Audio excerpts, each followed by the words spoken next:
teman-teman, perkenalkan nama saya Bisri Petrus Anantas. Di sini saya akan menjelaskan aliran klasik dan gerakan baru dalam aliran natifisme. Jadi kita harus tahu apa itu aliran klasik atau apa yang dimaksud dengan aliran klasik. Jadi aliran klasik itu terbagi menjadi 4, yaitu yang pertama itu aliran empirisme, yang kedua aliran natifisme, yang ketiga aliran naturalisme, dan yang keempat itu aliran konvergensi.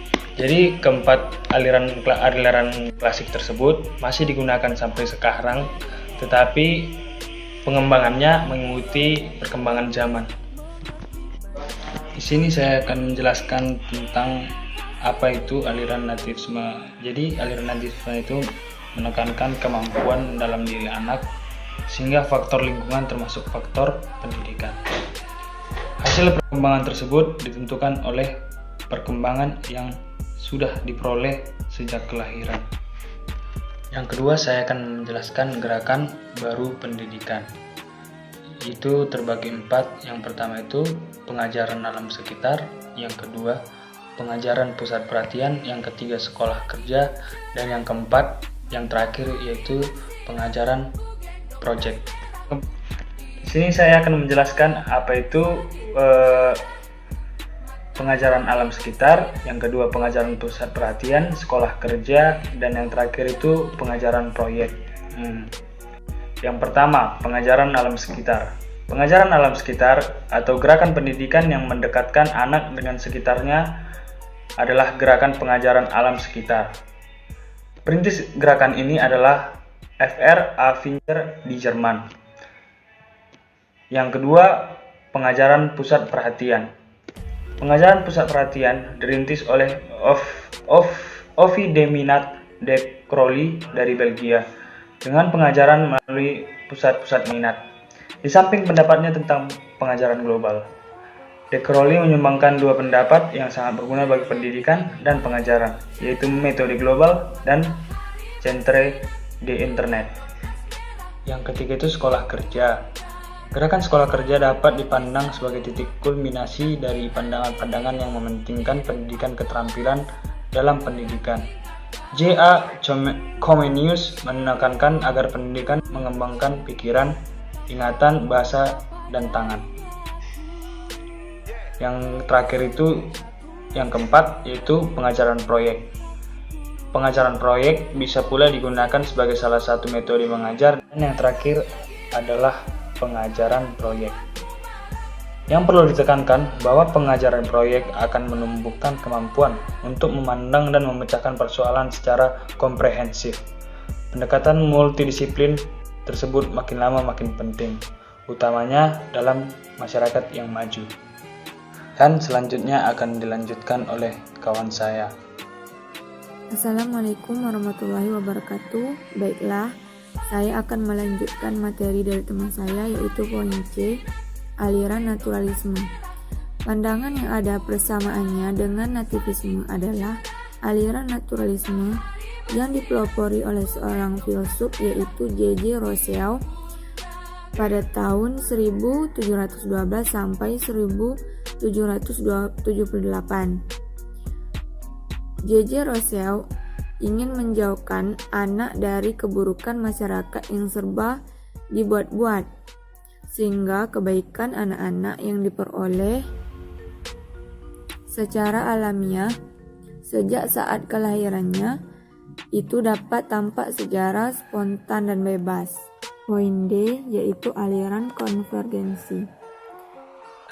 Perintis aliran ini adalah William Stern, seorang ahli pendidikan masa Jerman yang berpendapat bahwa seseorang anak dilahirkan di dunia sudah disertai pembawaan baik maupun pembawaan buruk. Penganut aliran ini berpendapat bahwa proses perkembangan anak, baik faktor pembawaan maupun faktor lingkungan, sama-sama mempunyai peranan yang sangat penting. Bakat yang dibawa pada waktu lahir tidak akan berkembang dengan baik tanpa adanya dukungan lingkungan yang sesuai untuk bakat itu berkembang. Sebaliknya, lingkungan yang baik tidak dapat menghasilkan perkembangan anak yang optimal kalau memang pada diri anak tersebut tidak terdapat bakat yang diperlukan untuk mengembangkan dirinya sendiri. William Stern berpendapat bahwa hasil pendidikan itu tergantung dari pembawaan dari lingkungan. Seakan-akan dua garis yang menuju ke satu titik pertemuan. Karena itu, teori Western disebut teori konvergensi atau konvergen, artinya memusat ke suatu titik. Jadi menurut teori konvergensi, terdapat 3 hal, yaitu yang pertama, pendidikan mungkin untuk dilaksanakan. Yang kedua, pendidikan diartikan sebagai pertolongan yang diberikan lingkungan kepada anak didik untuk mengembangkan potensi yang baik dan mencegah berkembangnya potensi yang kurang baik. Sedangkan yang terakhir, yang membatasi hasil pendidikan adalah pembawaan dan lingkungan. Selanjutnya, yang E, pengaruh aliran klasik terhadap pemikiran dan praktek pendidikan di Indonesia. Aliran-aliran pendidikan yang klasik mulai dikenal di Indonesia melalui upaya-upaya pendidikan, utamanya persekolahan dari penguasa penjajahan Belanda, disusul kemudian oleh orang-orang Indonesia yang bersekolah di negeri Belanda pada masa penjajahan. Setelah kemerdekaan Indonesia, gagasan-gagasan dan aliran-aliran pendidikan itu masuk ke Indonesia melalui orang-orang yang belajar di berbagai negara, seperti di Eropa, Amerika Serikat, dan lain-lain. Meskipun dalam hal-hal tertentu sangat diutamakan bakat dan potensi lainnya dari anak, misalnya atau umpama pada bidang kesenian, keterampilan, dan lain-lain. Tumbuh kembang manusia dipengaruhi oleh berbagai faktor. Yang pertama, hereditas. Yang kedua, lingkungan. Yang ketiga, proses berkembang itu sendiri dan anugerah. Selanjutnya, poin 2, yaitu gerakan baru pendidikan dan pengaruh terhadap pelaksanaan di Indonesia. Pendidikan sebagai suatu kegiatan yang kompleks menuntut penanganan untuk meningkatkan kualitasnya, baik yang bersifat menyeluruh pada beberapa komponen tertentu saja. Poin 2 yaitu gerakan baru pendidikan dan pengaruh terhadap pelaksanaan di Indonesia. Pendidikan sebagai suatu kegiatan yang kompleks menuntut penanganan untuk meningkatkan kualitasnya, baik yang bersifat menyeluruh maupun pada beberapa komponen tertentu saja. Yang A, pengajaran alam sekitar. Gerakan pendidikan yang mendekatkan anak dengan sekitarnya adalah gerakan pengajaran alam sekitar. Perintis gerakan ini antara lain F.R. Finger pada tahun 1808 sampai 1888 di Jerman dengan Heimatkunde atau pengajaran alam sekitar, dan J. Leichhardt yaitu pada tahun 1859 sampai 1916 di Belanda dengan Het Volleven atau kehidupan senyatanya. Beberapa prinsip gerakan Heimatkunde adalah yang pertama, dengan pengajaran alam sekitar itu guru dapat memeragakan secara langsung betapa pentingnya pengajaran dengan meragakan atau mewujudkan itu semua. Yang kedua, pengajaran alam sekitar memberikan kesempatan sebanyak-banyaknya agar anak aktif atau giat tidak hanya duduk dengan catatannya saja. Yang ketiga yaitu pengajaran alam sekitar memungkinkan untuk memberikan pengajaran totalitas, yaitu suatu bentuk pengajaran dengan ciri-ciri dalam garis besar sebagai berikut. Yang A, suatu pengajaran yang tidak mengenai pembagian mata pengajaran dalam daftar pengajaran, tetapi guru memahami tujuan pengajaran dan mengarahkan usahanya untuk mencapai tujuan.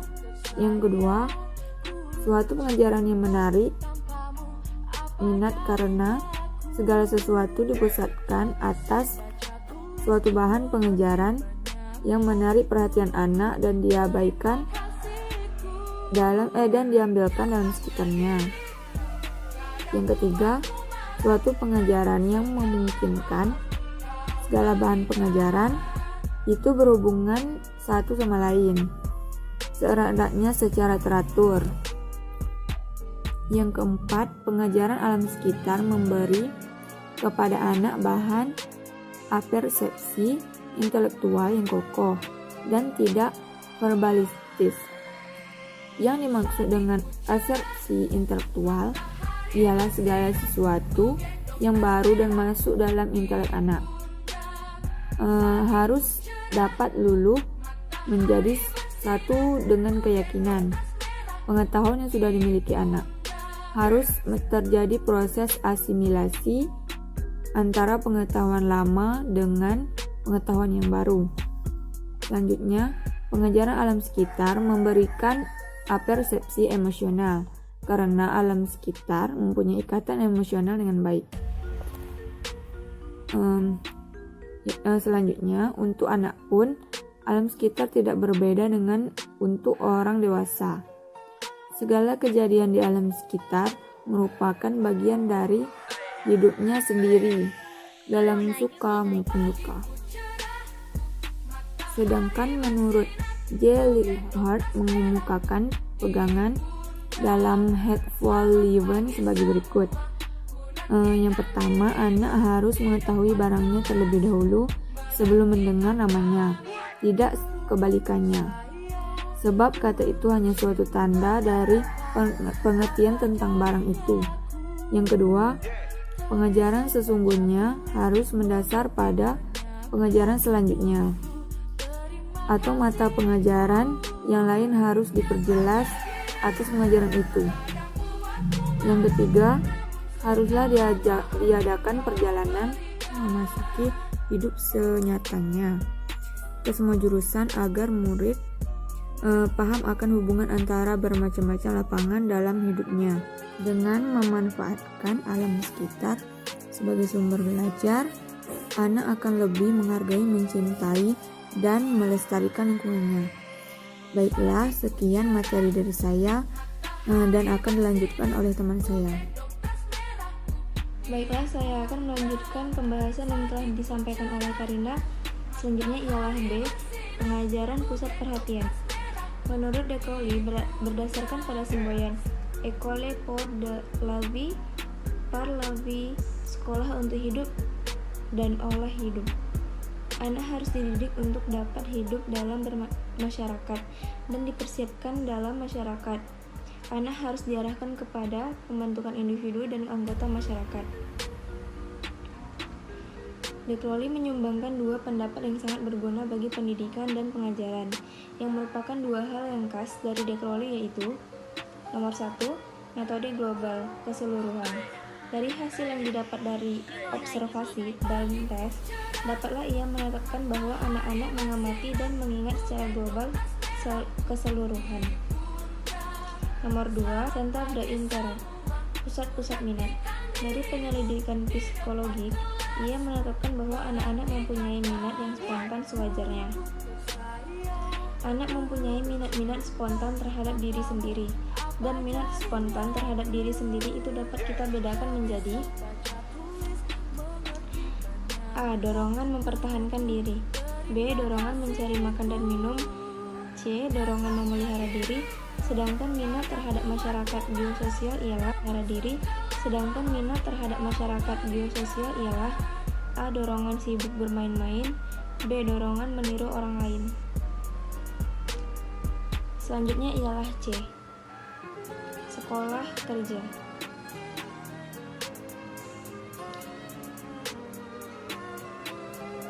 Perlu dikemukakan bahwa sekolah kerja itu bertolak dari pandangan bahwa pendidikan tidak hanya demi kepentingan individu, tetapi juga demi kepentingan masyarakat. Dengan kata lain, sekolah berkewajiban menyiapkan warga negara yang baik, yakni nomor 1, tiap orang adalah pekerja dalam salah satu lapangan jabatan. Nomor 2, tiap orang wajib menyumbangkan tenaganya untuk kepentingan negara. Nomor 3, dalam menunaikan kedua tugas tersebut haruslah selalu diusahakan kesempurnaannya, agar dengan jalan itu tiap warga negara ikut membantu mempertinggi dan menyempurnakan kesusilaan dan keselamatan negara. Selanjutnya ialah D. Pengajaran proyek.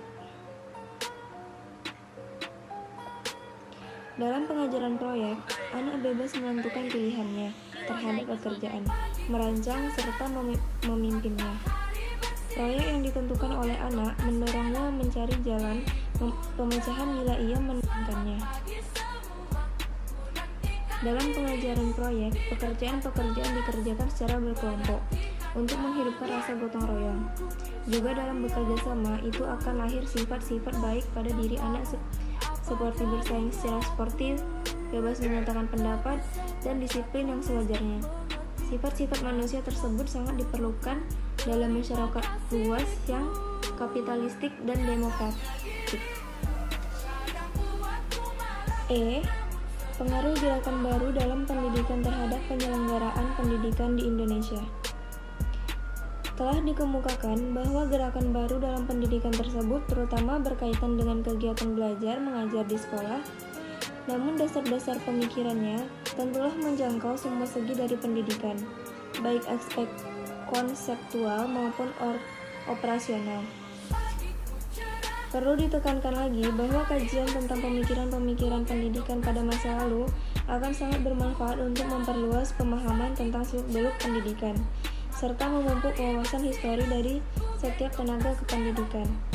Dua hal itu sangat penting karena setiap keputusan dan tindakan di bidang pendidikan, termasuk di bidang pembelajaran, akan membawa dampak bukan hanya pada masa kini, tetapi juga masa depan.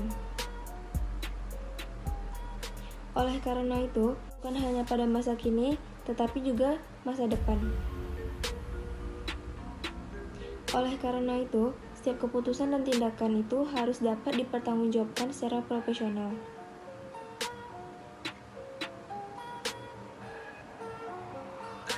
Sebagai contoh, beberapa tahun terakhir ini telah terjadi polemik tentang peran pokok pendidikan, utama jalur sekolah, yakni tentang masalah relevansi tentang dunia kerja siap pakai, apakah tekanan pada pembudayaan manusia yang menyadari harkat dan martabatnya, ataukah memberi bekal keterampilan untuk memasuki dunia kerja.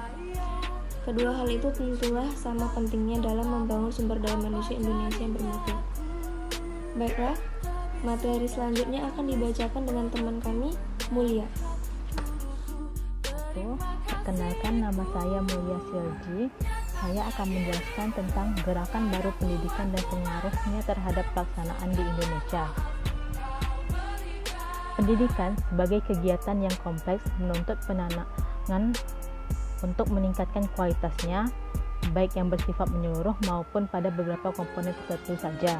Meskipun demikian, sebagai suatu sistem penanganan satuan beberapa komponen itu akan mempengaruhi pula komponen lainnya. Beberapa dari gerakan baru tersebut memutuskan diri pada perbaikan dan urutan kualitas kegiatan belajar mengajar pada sistem persekolahan, pengajaran alam sekitar, pengajaran pusat perhatian sekolah kerja seperti pengajaran proyek dan sebagainya. Pengajaran alam sekitar. Gerakan pendidikan yang mendekatkan anak dengan sekitarnya adalah gerakan pengajaran alam sekitar. Perintis gerakan ini antara lain F.R.A. Wenger pada tahun 1808 sampai 1888 di Jerman dengan Heimatkunde pengajaran alam sekitar dan J. Leiden di Belanda dengan Het vol Leven kehidupan senyatanya. Beberapa prinsip gerakan Heimatkunde adalah Yang pertama, dengan pengajaran alam sekitar itu guru dapat meragakan secara langsung. Yang kedua, pengajaran alam sekitar memberikan kesempatan sebanyak-banyaknya agar anak aktif atau giat, tidak hanya duduk, dengar, dan catat saja. Ketiga, pengajaran alam sekitar memungkinkan untuk memberikan pengajaran totalitas. A. Suatu pengajaran yang tidak mengenai pembagian mata pengajaran dalam daftar pengajaran, tetapi guru memahami tujuan pengajaran. B. Suatu pengajaran yang menarik minat, karena segala sesuatu dipusatkan atas suatu bahan pengajaran yang menarik perhatian. C. Suatu pengajaran yang memungkinkan segala bahan pengajaran itu berhubungan satu sama lain, seerat-eratnya secara teratur. Keempat, pengajaran alam sekitar memberi anak bahan apresiasi intelektual yang kukuh dan tidak verbalistas. 5. Pengajaran alam sekitar memberikan apresiasi emosional karena alam sekitar mempunyai ikatan emosional dengan anak. Demikianlah alam sekitar sebagai fundament pendidikan dan pengajaran memberikan dasar emosional. Alam sekitar sebagai fundament pendidikan dan pengajaran memberikan dasar emosional, sehingga anak menaruh perhatian yang spontan terhadap segala sesuatu yang diberikan kepada asal itu didasarkan atas dan diambil dari alam sekitarnya. Sedangkan J. Legdart mengemukakan pegangan dalam Hatful 11 sebagai berikut. Yang pertama, anak harus mengetahui barangnya terlebih dahulu sebelum mendengar namanya, tidak kebalikannya. Yang kedua, pengajarannya sesungguhnya harus mendasarkan pada pengajaran selanjutnya. Yang ketiga, harus diadakan perjalanan memasuki hidup senyatanya ke semua jurusan. B. Pengajaran pusat perhatian. Pengajaran pusat perhatian dirintis oleh Ovid Minat de Crowley dari Belgia dengan pengajaran melalui pusat-pusat minat. Di samping pendapatnya tentang pengajaran global, pendidikan pengajaran global menurut de Crowley berdasarkan pada semboyan École pour la vie par la vie, sekolah untuk hidup dan oleh hidup. Anak hidup dalam masyarakat dan dipersiapkan dalam masyarakat. Anak harus diarahkan kepada pembentukan individu dan anggota masyarakat. Oleh karena itu, anak harus mempunyai pengetahuan terhadap diri sendiri, tentang hasrat dan cita-citanya, dan pengetahuan tentang dunianya dan lingkungannya, tempat hidup di hari depannya. Oleh karena itu, anak harus mempunyai pengetahuan atas diri sendiri dan dunianya. De Crowley menyumbangkan dua pendapat yang sangat berguna bagi pendidikan dan pengajaran yang merupakan dua hal yang khas dari De Crowley, yaitu pertama, metode global. Yang kedua, center di inter.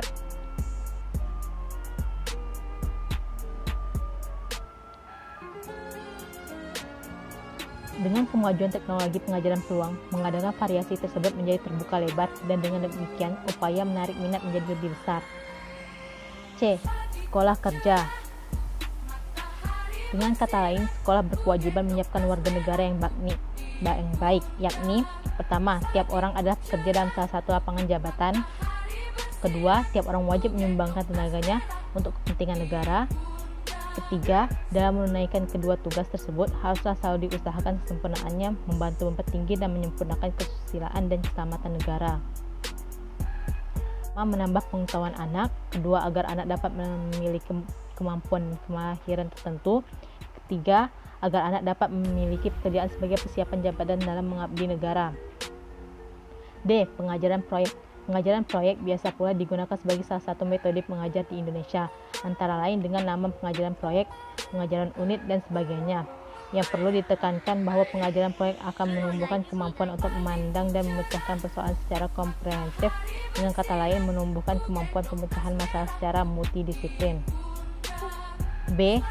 Dua aliran pokok pendidikan di Indonesia.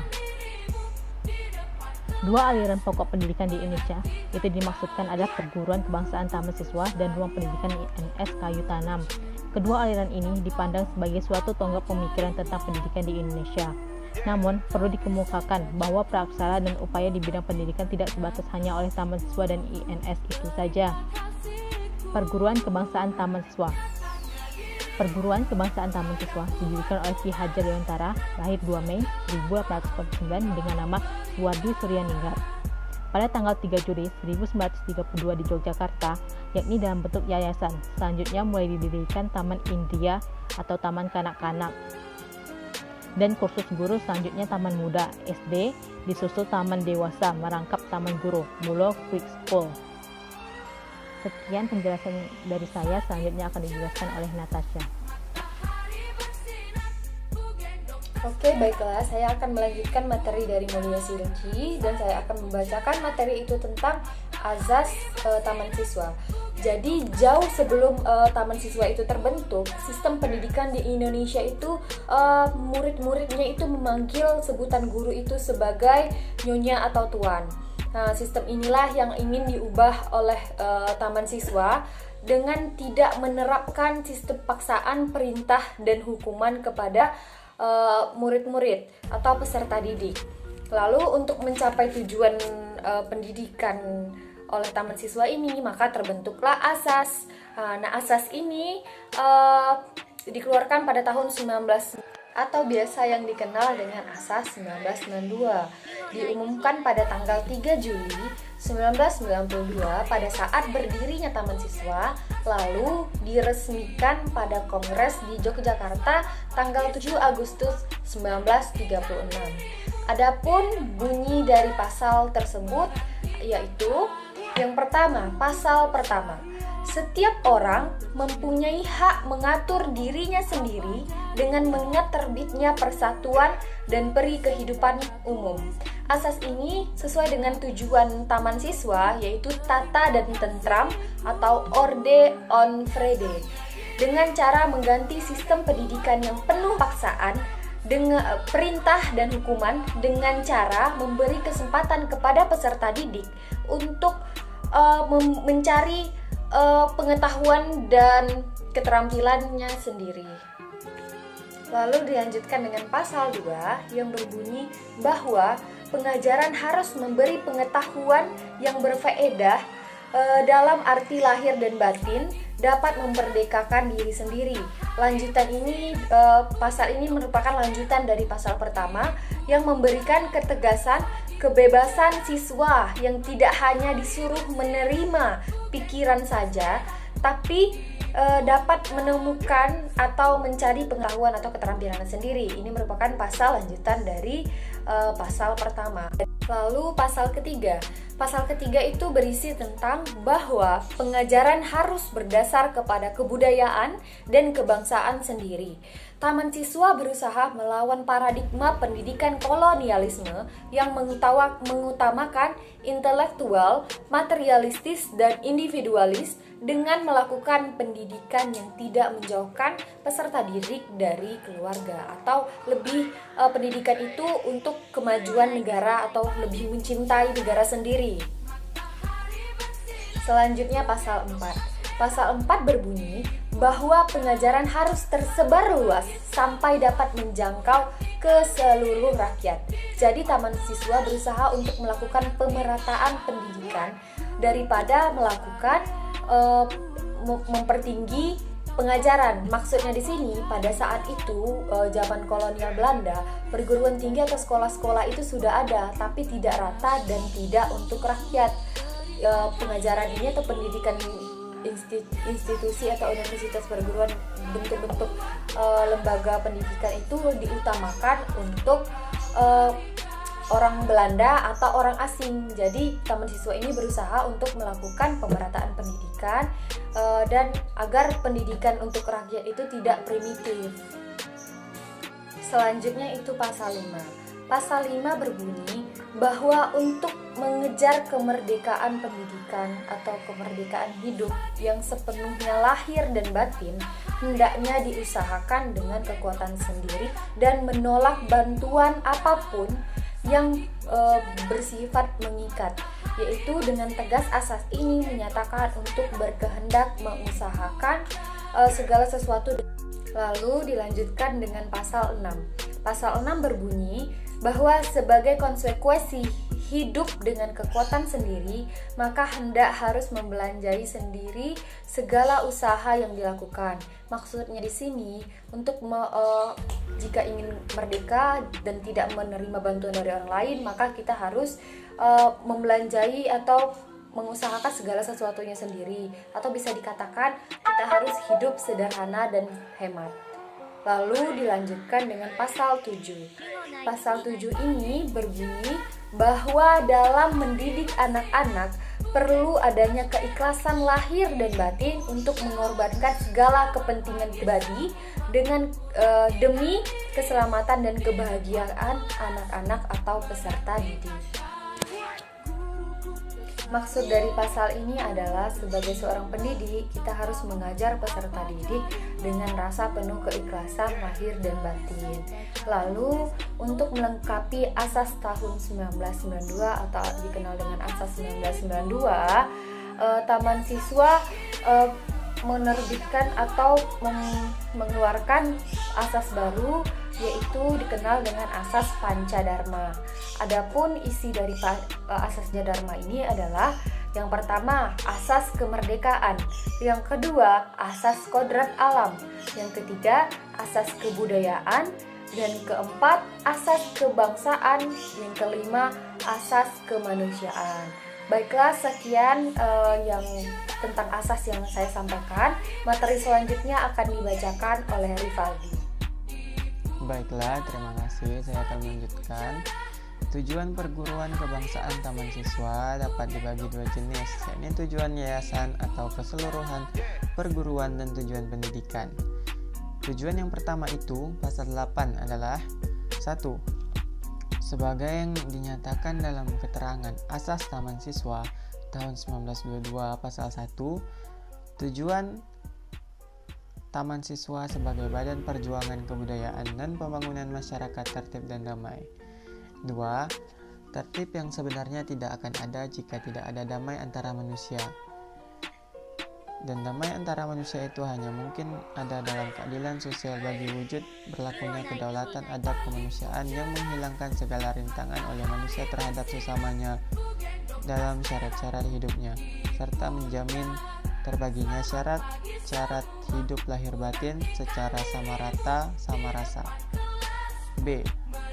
Upaya-upaya pendidikan yang dilakukan Taman Siswa. Peraturan Dasar Persatuan Taman Siswa menetapkan berbagai upaya yang dilakukan Taman Siswa, baik di lingkungan perguruan maupun di luar lingkungan perguruan itu. Di lingkungan perguruan, untuk mencapai tujuannya seperti yang dinyatakan dalam pasal 8, Taman Siswa berusaha dengan jalan pasal 9 sebagai berikut.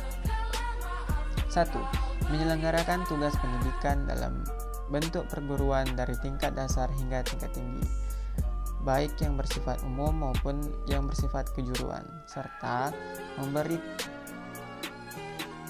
pendidikan itu serba isi yang baik dan berguna untuk keperluan hidup dan penghidupan masyarakat sesuai dengan asas, dasar, dan tujuan pendidikan Taman Siswa dengan selalu mengingat atau menyesuaikan dengan kecerdasan zaman dan kemajuan dunia. 2.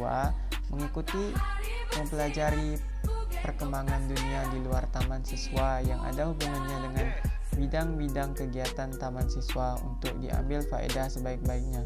3. Menumbuhkan dan memasakkan lingkungan hidup keluarga Taman Siswa sehingga dapat tampak benar wujud masyarakat Taman Siswa yang dicita-citakan. 4.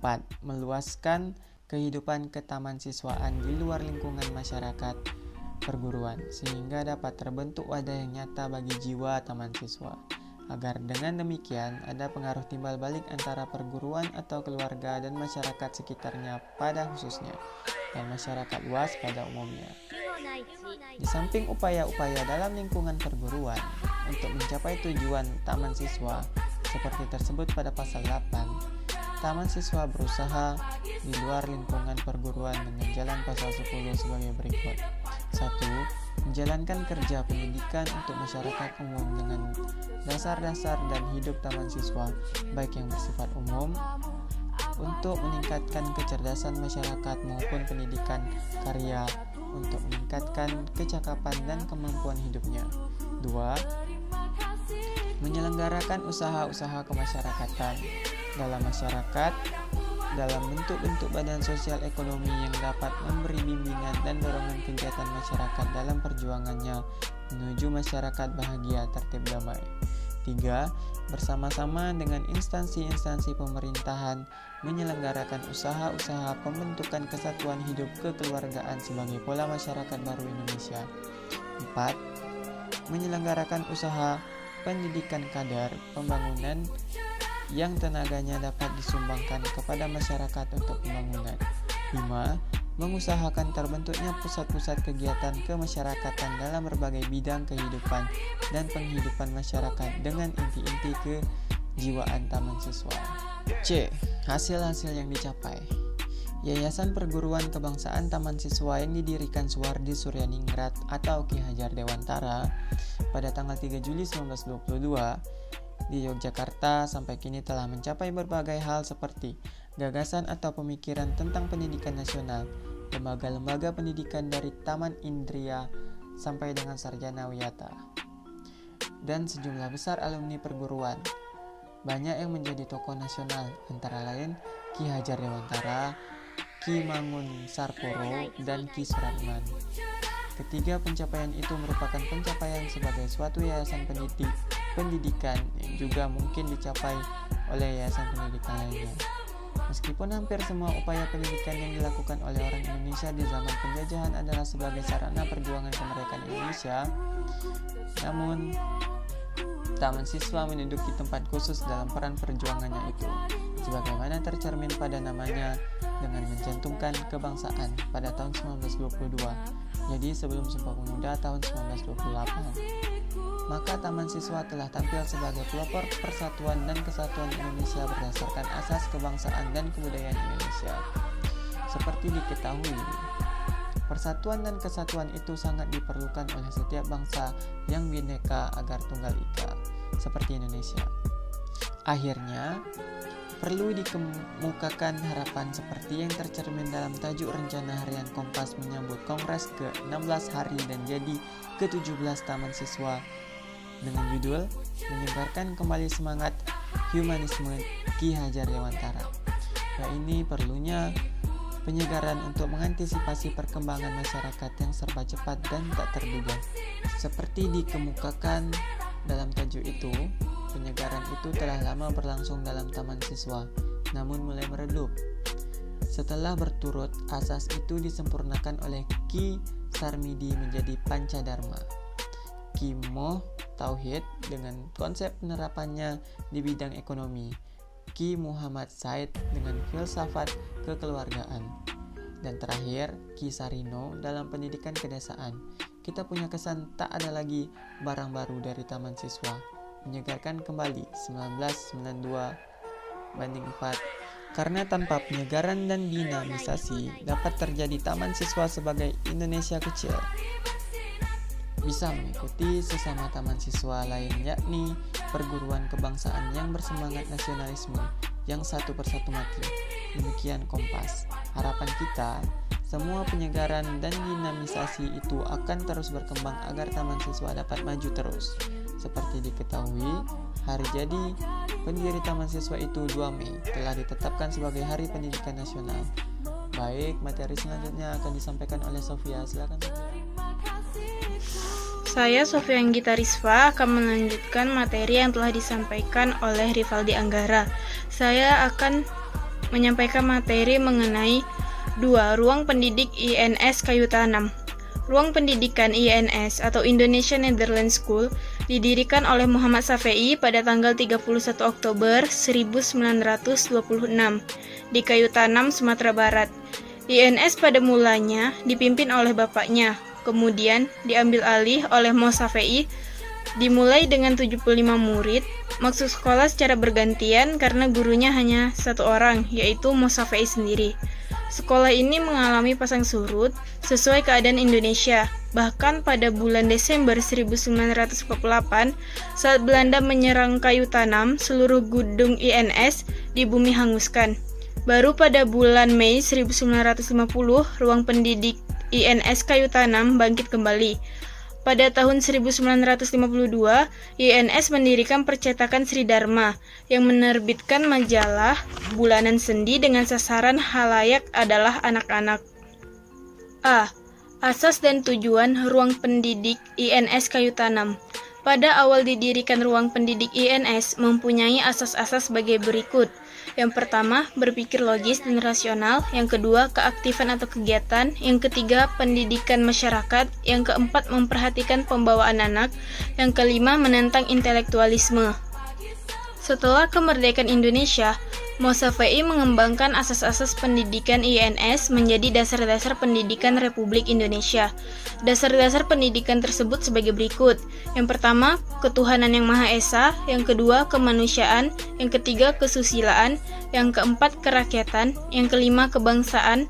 Yang keenam, gabungan antara pendidikan ilmu umum dan kejuruan. Yang ketujuh, percaya pada diri sendiri juga pada Tuhan. Yang kedelapan, berakhlak setinggi mungkin. Yang kesembilan, bertanggung jawab akan keselamatan nusa dan bangsa. Yang kesepuluh, berjiwa aktif, positif, dan aktif negatif. Yang kesebelas, mempunyai daya cipta. Yang kedua-belas, cerdas, logis, dan rasional. Yang ke-13, berperasaan tajam, halus, dan estetis. Yang ke-14, gigih atau ulet yang sehat. Yang ke-15, korek atau tepat. Yang ke-16, emosional atau terharu. Ke-17, jasmani, sehat, dan kuat. Yang ke-18, cakap berbahasa Indonesia, Inggris, dan Arab. Yang ke-19, sanggup hidup sederhana dan bersusah payah. 20, sanggup mengerjakan sesuatu pekerjaan dengan alat serba kurang. Yang ke-21, sebanyak mungkin memakai kebudayaan nasional waktu mendidik. 22, waktu mengajar, para guru sebanyak mungkin menjadi objek dan murid-murid menjadi subjek. Yang ke-23, sebanyak mungkin guru mencontohkan pelajaran-pelajarannya, tidak hanya pandai menyuruh saja. Yang ke-24, diusahakan supaya pelajar mempunyai darah kesatria, berani karena benar. Yang ke-25, mempunyai jiwa konsentrasi. Yang ke-26, pemeliharaan sesuatu usaha. Yang ke-27, menempati janji. Yang ke-28, 28A, sebelum pekerjaan dimulai dibiasakan menimbangnya dulu sebaik-baiknya. 28B, kewajiban harus dipenuhi. 29, hemat. Sejak didirikan, tujuan ruang pendidik INS Kayu Tanam adalah: yang pertama, mendidik rakyat ke arah kemerdekaan. Yang kedua, memberi pendidikan yang sesuai dengan kebutuhan masyarakat. Yang ketiga, mendidik para pemuda agar berguna untuk masyarakat. Yang keempat, menanamkan kepercayaan terhadap diri sendiri dan berani bertanggung jawab. Yang kelima, mengusahakan mandiri dalam pembiayaan. B. Usaha-usaha ruang pendidik INS Kayu Tanam.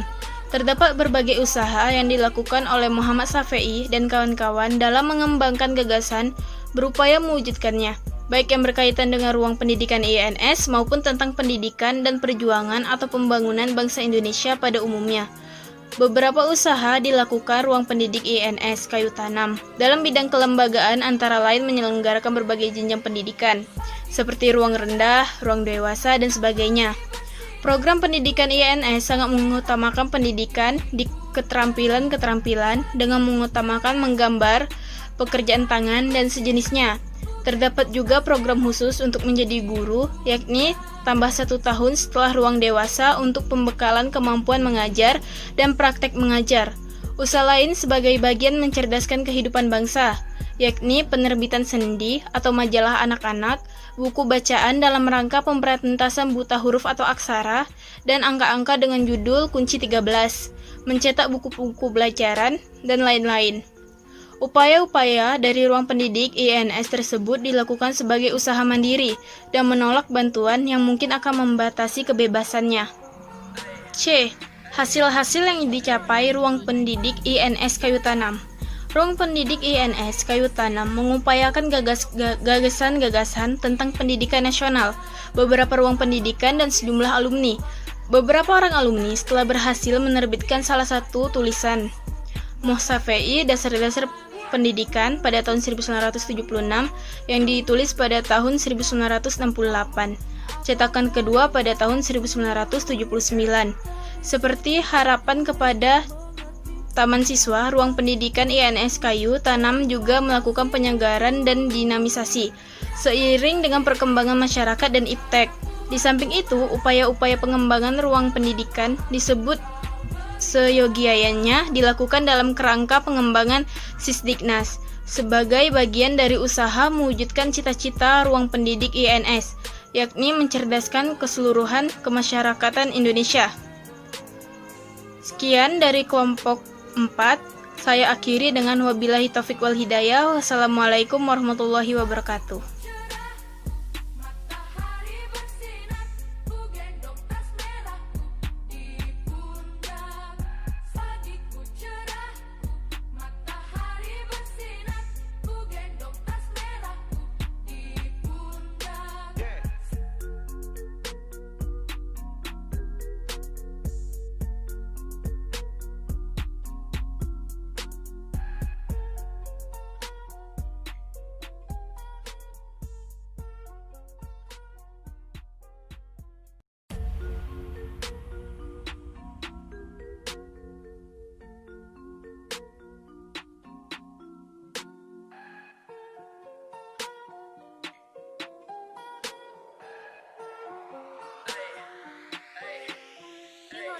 Naik.